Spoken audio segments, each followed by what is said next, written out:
temui di rumah kediaman beserta juga ketemu dengan keluarganya. Kami melakukan komunikasi awal gitu ya, diskusi awal gitu berkaitan dengan kasus yang mereka alami dan mereka ketahui gitu ya. Kemarin tidak sampai diskusi panjang, sempat ngobrol panjang dengan Bu Kadif karena situasinya beliaunya masih dalam ini ya, masih trauma gitu ya, dan belum memberikan keterangan sama sekali. Memang ada beberapa catatan yang tidak mensyaratkan tidak bisa dilakukan itu, dan itu teman-teman Polri saya kira bisa menjelaskan secara detail. Hanya kami Kompas melihat almarhum ini kan belum dinyatakan bersalah, dan apa salahnya kan kita juga belum tahu, masih juga penyelidikan. Jadi statusnya kan masih sebagai polisi aktif, sehingga sebagai bentuk penghormatan kepada anggota yang sudah mengabdi dan melalui upacara kedinasan itu kan bagi almarhum dan bagi keluarga, karena di Polri itu tradisi itu merupakan salah satu bentuk penghormatan kepada orang yang telah mengabdi kepada bangsa melalui Polri. Kenapa sampai hari ini belum ada tersangka siapapun itu? Kan begitu. Kami tidak ingin melebar siapa yang diperiksa, siapa yang tapi ketika sudah ditentukan memang si itu sudah mengakui, kenapa tidak langsung ditangkap? Ini sangat berbeda penanganannya dengan kasus-kasus pidana pembunuhan lainnya gitu. Ini ada hal yang menurut kami tidak seperti dengan penanganan pembunuhan lainnya. Dan apakah penyidik ini masih merasa ada tekanan? Karena kami membaca beberapa media bahwa Pak Kadif ini atau Pak Kadif nonaktif ini juga menjabat sebagai Kasatgas khusus begitu. Mungkin sudah terlambat, kita bilangnya sudah. Pihak Mabes Polri dikabarkan mengirim satu perwakilan ke kediaman keluarga Brigpol Nofriansyah Yosua Huta Barat untuk memberikan penjelasan terkait kematian Brigadir J di rumah Kadif Propam Polri Irjen Verdi Sambo. Sosok Jenderal Bintang 1 atau Brigjen Pol dilaporkan mendatangi rumah Samuel Huta Barat, ayah Brigadir J alias Brigpol Nofriansyah Yosua Huta Barat di Jambi. Kedatangan Jenderal Bintang 1 ke Jambi bertujuan untuk memberikan penjelasan kepada keluarga Brigadir J. Diketahui Brigadir J tewas setelah dikabarkan diduga terlibat aksi baku tembak dengan sesama anggota Baradae di rumah dinas Irjen Verdi Sambo Kompleks Polri Duren 3, Jakarta Selatan pada Jumat 8 Juli 2022 lalu. Penjelasan sosok Brigjen Pol itu terkait kejadian tragis tersebut. Pati Polri itu menceritakan awal mula kejadian kepada ayah Brigadir J. Disebutkan istri Irjen Verdi Sambo ketika berada di sebuah kamar didatangi Brigadir J. Samuel Huta Barat menyebut istri Kadif Propam Polri istirahat di dalam kamar dengan berpakaian yang sedikit menarik perhatian kebanyakan pria, seperti yang diceritakan sosok Jenderal Bintang 1. Pihak keluarga Brigpol Nofriansyah menyebutkan Brigadir Yosua bertugas sebagai ajudan Irjen Verdi Sambo selama 2 tahun terakhir.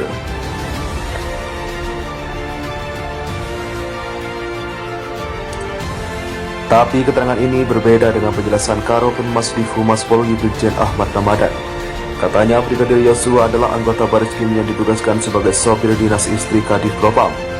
Brigjen Ramadan juga mengatakan Irjen Verdi Sambo tidak ada di rumah saat kejadian. Irjen Verdi Sambo lalu menghubungi Kapolres Jakarta Selatan saat tiba di lokasi. Sementara itu ayah Brigadir Yosua menyebutkan istri Kadif Propam Polri istirahat di dalam kamar dengan pakaian seperti ini. Dia masih belum terima dengan kematian anaknya. Sebagai juru bicara Polri, Ramadan mengungkapkan kronologi Brigadir Yosua tewas lantaran hendak melecehkan istri Kadif Propam Polri, Putri Verdi Sambo. Brigadir Yosua atau Brigadir J disebutkan memasuki kamar pribadi Irjen Verdi Sambo saat sang istri sedang istirahat. Seperti yang saya jelaskan tadi, peristiwa itu terjadi ketika Brigadir J memasuki kamar pribadi Kadif Propam, di mana saat itu Kadif Propam sedang beristirahat, papar Brigjen Ahmad Ramadan dalam keterangan resmi kepada wartawan. Dalam pertemuan dengan wartawan, Ramadan menyebutkan ketika itu Brigadir J atau Brigadir Yosua melakukan pelecehan terhadap istri Irjen Verdi Sambo serta menodongkan pistol ke kepalanya. Lantas istri Kadif Propam Polri refleks berteriak, yang pada akhirnya Baradae mendengar. Pada momen itulah terjadi baku tembak antara Brigadir J dan Baradae. Akhirnya Brigadir J tewas tertembak. Ramadan memberikan penjelasan berdasarkan keterangan dan barang bukti di lapangan bahwa Brigadir J memasuki kamar pribadi Kadif Propam dan melecehkan istri Kadif Propam dengan todongan senjata. Ramadan menyebutkan fakta itu terungkap berdasarkan olah tempat kejadian perkara atau TKP serta pemeriksaan terhadap sejumlah saksi, yakni istri Irjen Verdi Sambo dan Baradae. Menurut Ramadan, Baradae adalah anggota BRIMOB yang bertugas sebagai pengawal Kadif Propam.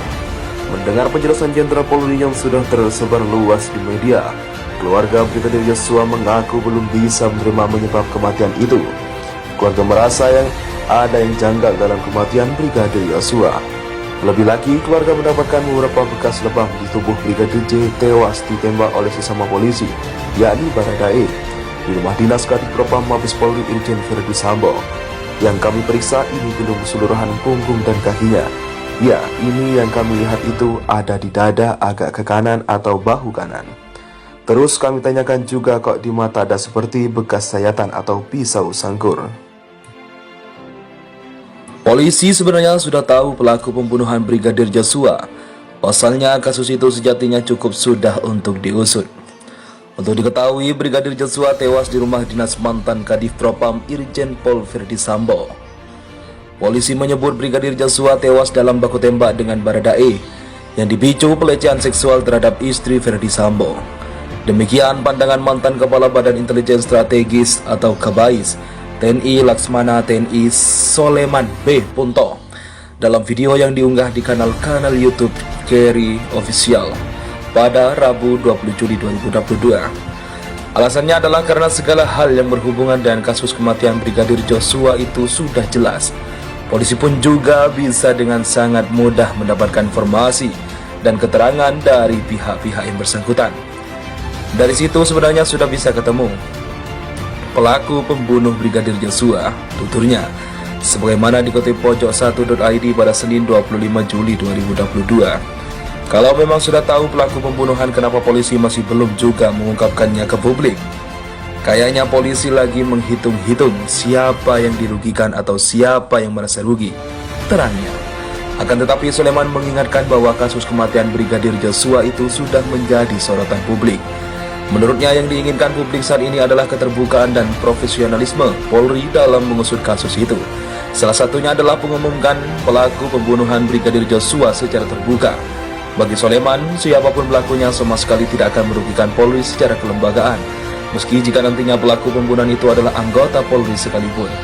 Polri tidak akan pernah rugi atau runtuh namanya, meskipun pembunuhannya itu adalah polisi sendiri, ujarnya. Walaupun mungkin juga petinggi polisi, Polri tidak akan pernah runtuh, tegas Soleman, yang meyakini publik saat ini masih mempercayai Polri sebagai salah satu lembaga penegak hukum.